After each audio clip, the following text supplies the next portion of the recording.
Hello, I'm Randy Swallow. Welcome to In Your Neighborhood.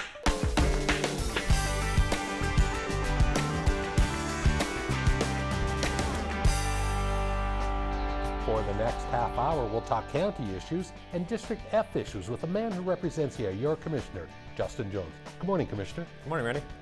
We're here at the Flamingo Pines Apartment Homes, an independent senior community on Flamingo Road in District F. District F is a vast jurisdiction located primarily in the central west portion of the valley and also includes the rural areas of Blue Diamond, Good Springs, Jean, and Prim.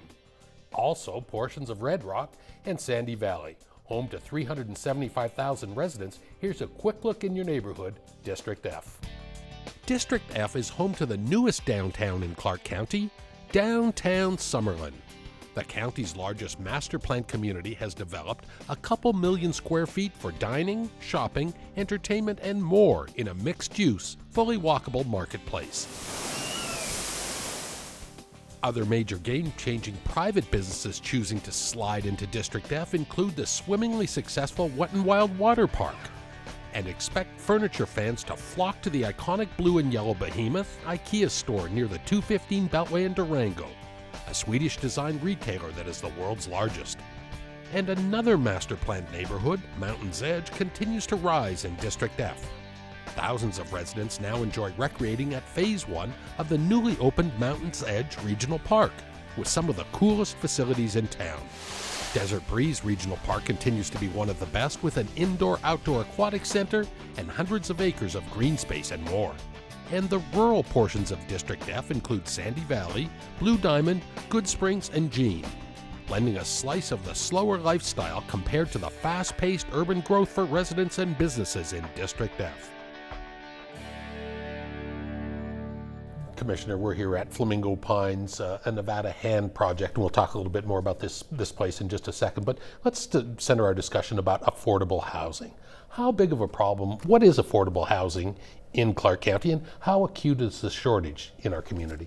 It's growing every year. We're up over 80,000 units that were deficient here in Southern Nevada. And we're actually, unfortunately, as many projects like this that we've built, we're actually losing affordable housing units just because of our shortage of land, our shortage of homes, and the real estate market, which just keeps going up and up and up.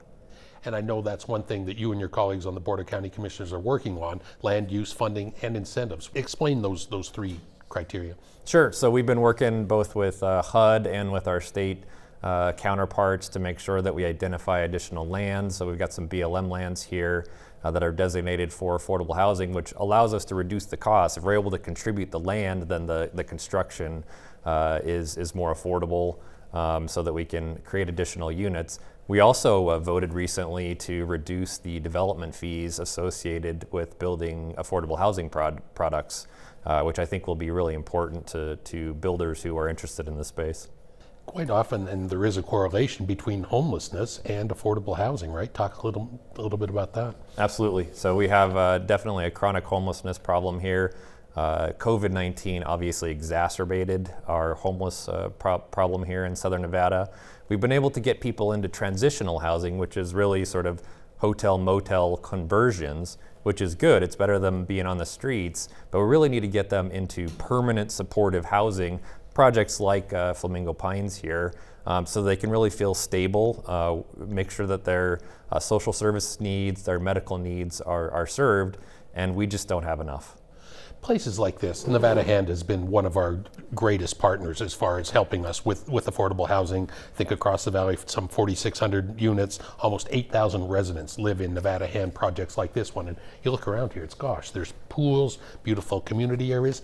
This is more than just a home, this is a community. Absolutely. I think the idea is to make people feel like they're not in an affordable housing product, they're in a home. And I think Nevada Hand's has done a tremendous job making that happen. Ovation also, building a couple of projects in my district, has done the same. And there's a couple other builders that are really making sure that we have these types of nice products. I think there's this perception amongst a lot of people that when you hear the term affordable housing projects, that they're the projects.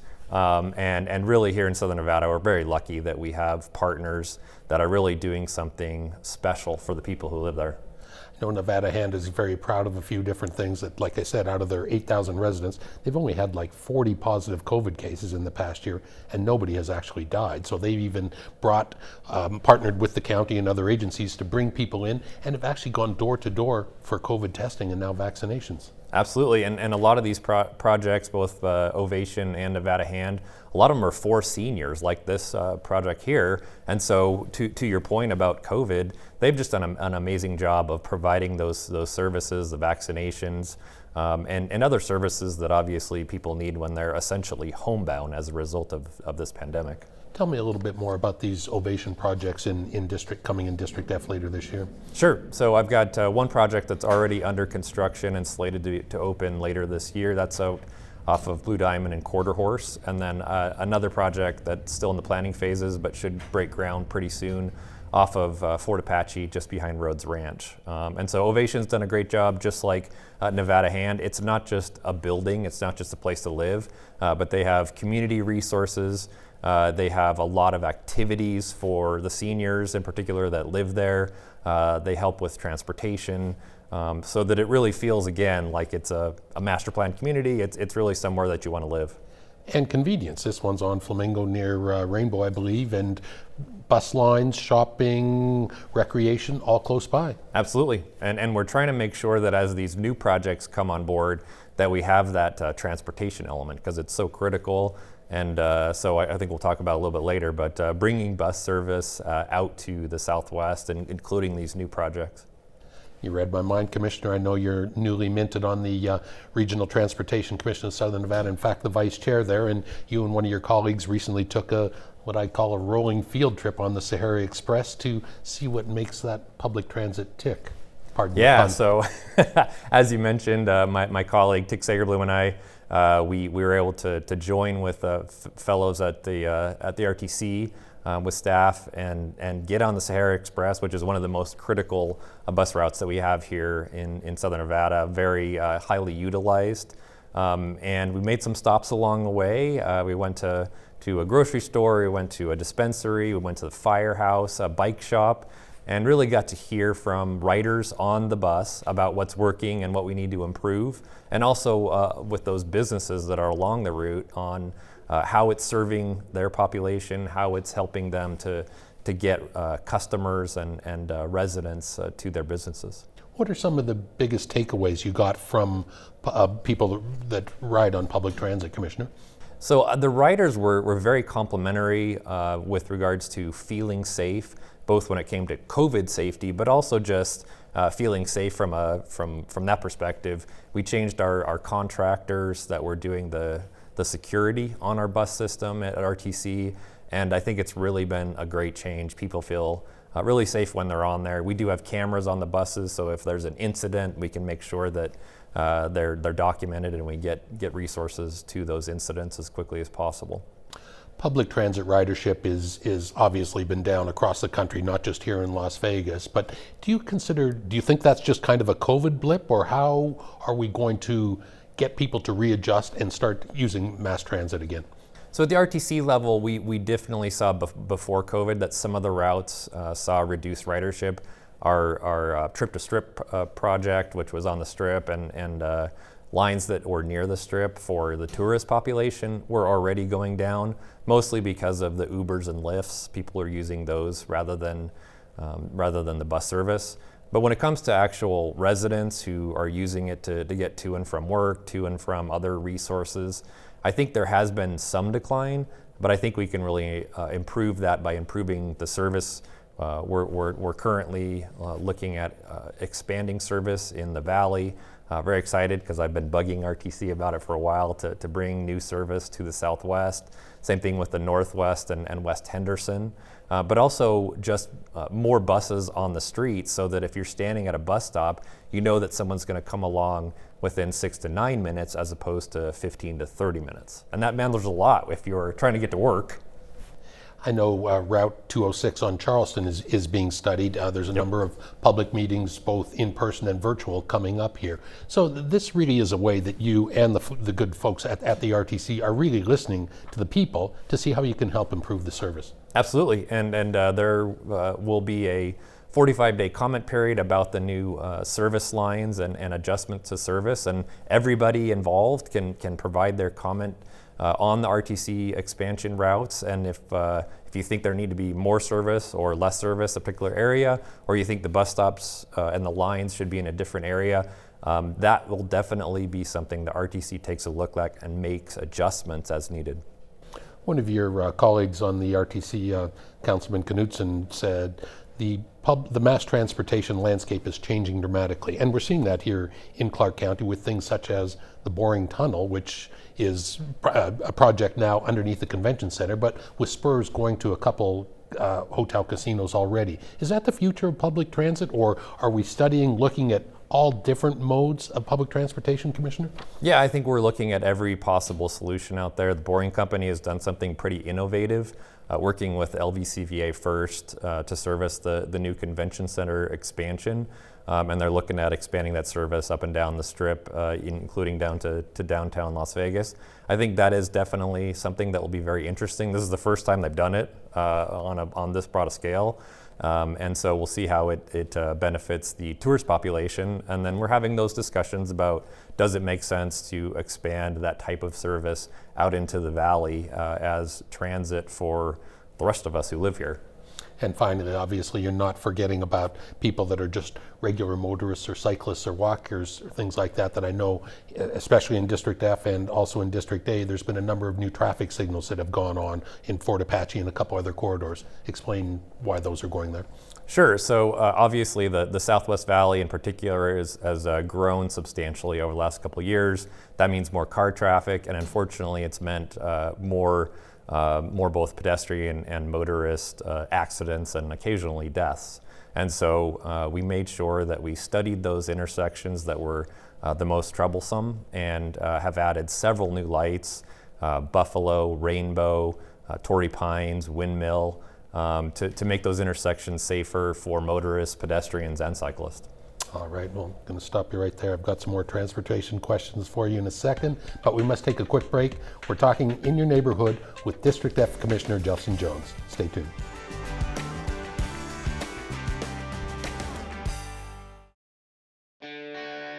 District F is home to the Desert Breeze Regional Park, the second largest in Clark County.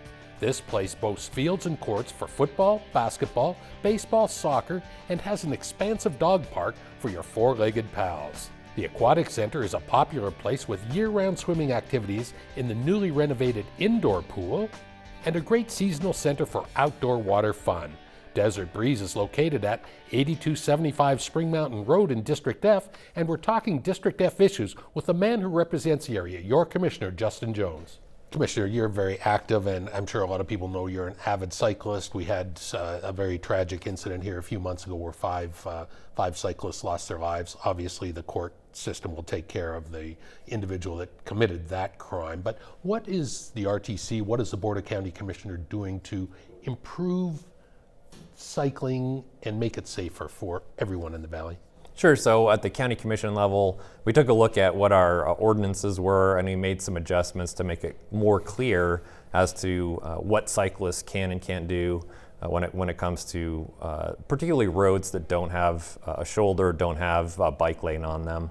So that's one sort of piece of what we're doing. I also work with Senator Dallas Harris up at the legislature to expand that and make sure that the complete streets concepts, which really takes into consideration all of the users of our roadways, is really something that's considered in every design of every roadway across the state.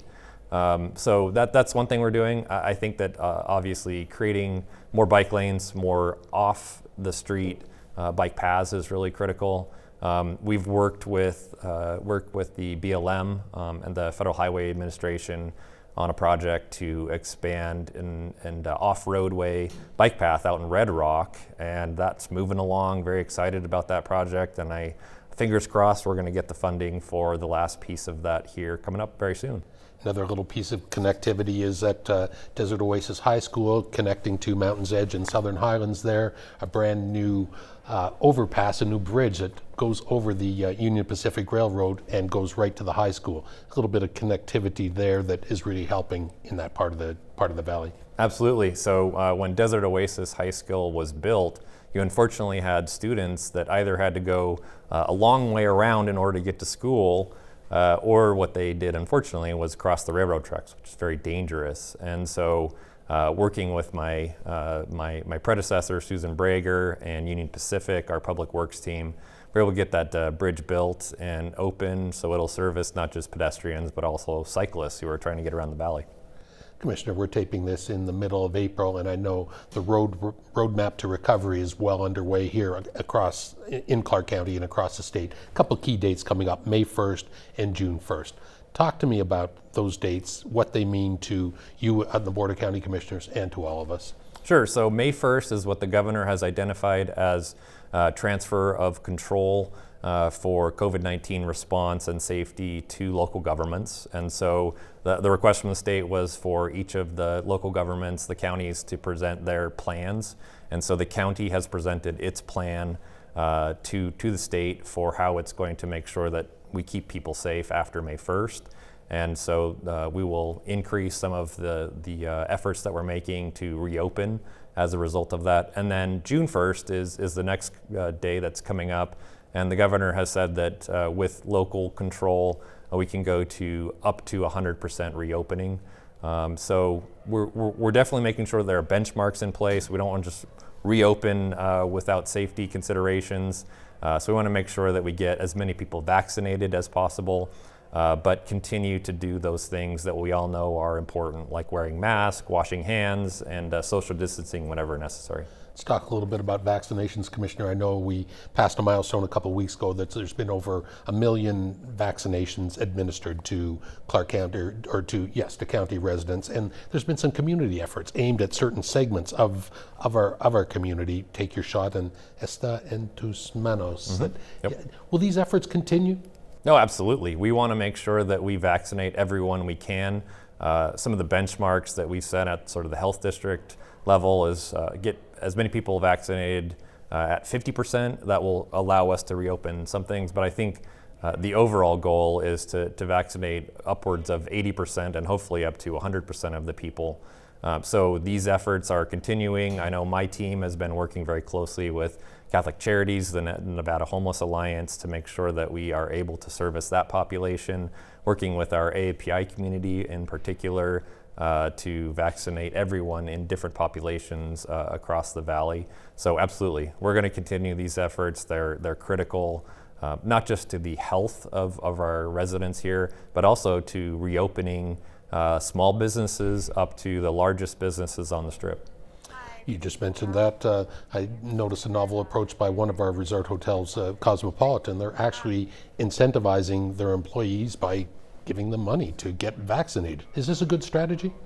I think it's innovative. I think that all options should be on the table. And I know a lot of the Strip resorts are bringing in vaccination sites on their own properties to make it easier for their workers to get vaccinated.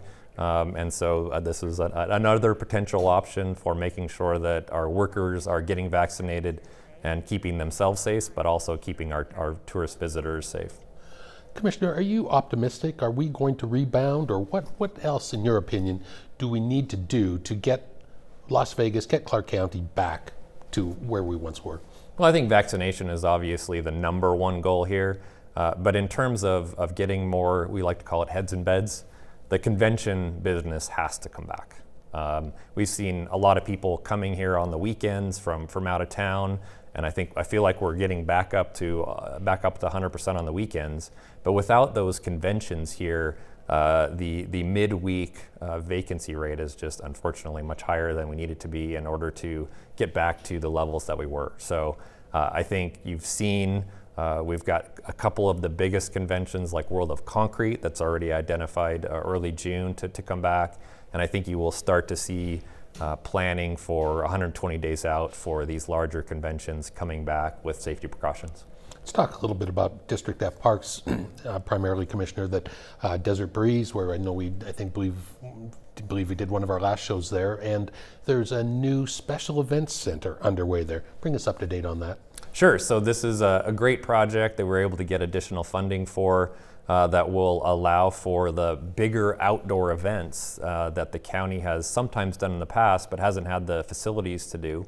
And some of the other jurisdictions have the types of venues necessary, Henderson, for example, to do concerts, to do outdoor events. And so Desert Breeze has a lot of land, and so we decided to take advantage of their land asset and create what will be a very modular outdoor space, working very closely with vendors and with performers to make sure we understand what they need to set up that kind of an environment.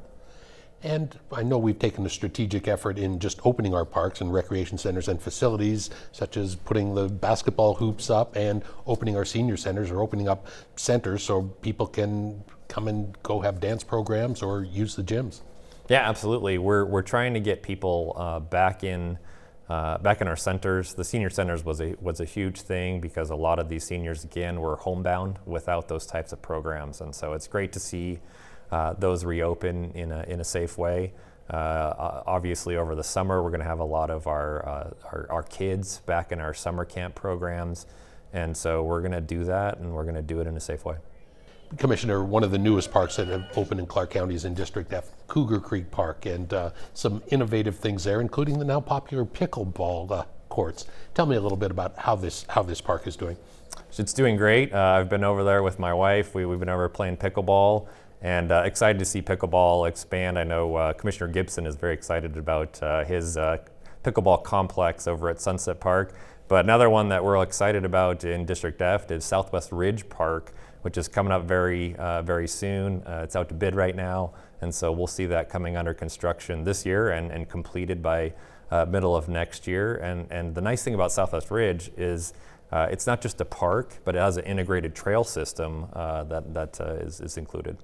And that's different from the Red Rock Trail, which was a second leg was approved for Red Rock from Charleston to Blue Diamond. Talk to me about that and how this is all going to fit into the master plan. Sure. So Southwest Ridge will be an offshoot of what is proposed for the Red Rock Legacy Trail. So the first phase was funded a couple of years ago. That'll go from Summerlin out to the Visitor Center, and that one's already in design phase and will hopefully start construction here in the next year. We were able to get funding for what's called Leg 5, essentially from Blue Diamond Village down to Wallapai.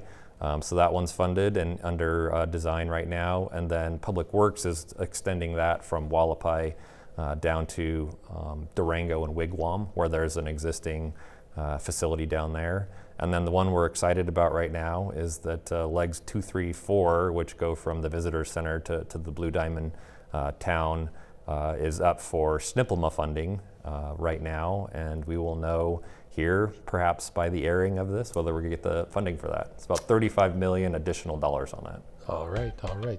We must take another short break. We'll continue in your neighborhood with Commissioner Justin Jones. Stay tuned.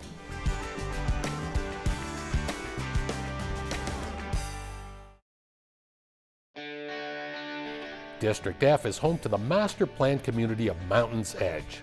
Mountains Edge is a 3,000-acre community with more than 500 acres of parks, trails, and open spaces.